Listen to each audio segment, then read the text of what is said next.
বন্ধুরা, ডিম ঘরে থাকলে এরকম একটা রেসিপি খুব সহজেই করা যায়, দুর্দান্ত লাগে খেতে।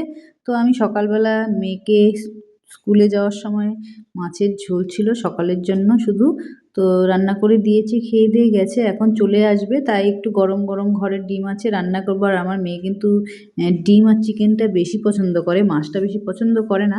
তো দেখো, মেয়ের পছন্দ মতো রান্নাটাই আমি করব। ডিমের পোস্ট বানাচ্ছি। তো অনেকে কিন্তু এই ডিমের পোস্টে গোলমরিচের গুঁড়ো অনেক কিছু দেয়, পেঁয়াজও দিতে পারে, ধনেপাতা অনেক কিছু দেয়। তো আমি এটা শুধু লবণ দিয়েছি, কারণ মেয়ে ঝালটা বেশি পছন্দ করে না। তো যাই হোক, দিয়ে আমি 3টা পরপর বানিয়ে নিয়েছি, জানোই তো আমরা 3জন। তো এবার নামিয়ে নিয়ে কড়াতে আবার পরিমাণ মতো তেল দিয়ে দিলাম, যতটুকু লাগবে। এবার তেলের মধ্যে একটা বড় সাইজের পেঁয়াজ কুচি করে দেব। পেঁয়াজটা কিন্তু আমি একটু লালচে লালচে করে ভেজে নেব। আর পেঁয়াজটা ভাজা হয়ে গেলে এর মধ্যে দিয়ে দেব আলু। আর আলুটা কিন্তু আমি বড় সাইজের ভাতের মধ্যেই সেদ্ধ দিয়ে রেখেছিলাম। তো সেটাকে আবার টুকরো করে কেটে নিয়েছি, কারণ যে কোনো সবজি বলো না কেন আমার সেদ্ধ আলু দিয়ে ভালো লাগে।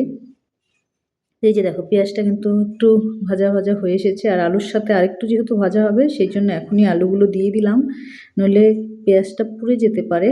তো এই যে দেখো, আলুটা টুকরো করে দিয়েছি, এটা নাড়াচাড়া করতে করতে আরও ভেঙে যাবে, তাহলে তরকারিটা একটু লাগা লাগা হয়। আর এই যে ঝালটা পছন্দ মতো, ওই অনেকে চেরা কাঁচা লঙ্কা দেয়, আমি হাত দিয়ে ভেঙে দিয়ে দিলাম, আমার সহজেই রান্না আর কি, যেটা করি আমি। তো আর এদিকে দেখো, টমেটো ছিল, একটা টমেটো দিয়ে দিলাম। তো ভালো করে কষাবো যতক্ষণ না পর্যন্ত ওই টমেটোটা একদম জল ছেড়ে যায়। তো নুন দিয়ে দেবো, হলুদ দিয়ে দেবো, দিয়ে ভালো করে কষাবো। আর এরকম সহজেই হালকা পাতলা রান্না কিন্তু খুবই ভালো লাগে, যা দুর্দান্ত হয়েছিল খেতে, তোমরা মানে পুরোটা না দেখলে বুঝতে পারবে না। তো এইভাবে কিন্তু দেখো, কষাতে কষাতে টমেটোটা একদম গলে যাবে। আর এতে দিয়ে দিলাম একটু জিরের গুঁড়ো।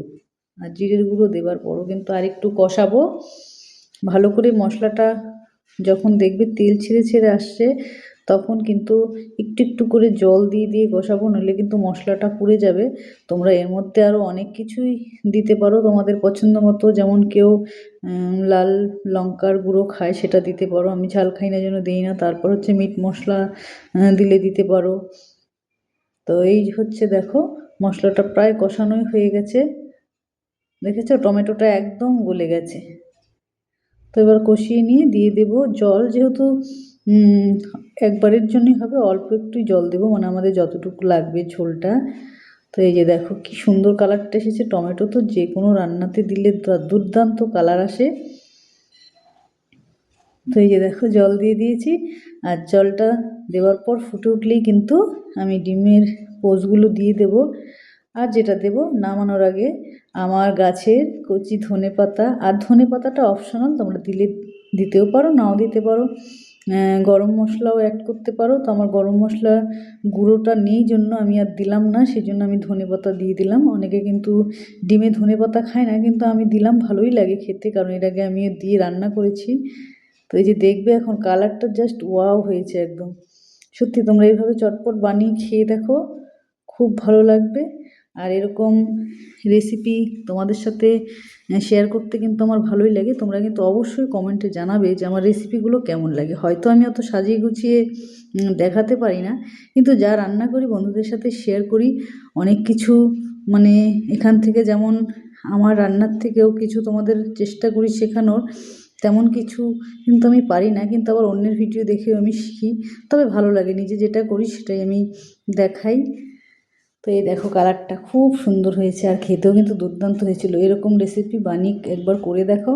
তো আবারও দেখা হচ্ছে নেক্সট ভিডিওতে, ততক্ষণ সবাই ভালো থাকো, সুস্থ থাকো। আর পুরো ভিডিওটা দেখার জন্য অসংখ্য অসংখ্য ধন্যবাদ। টাটা।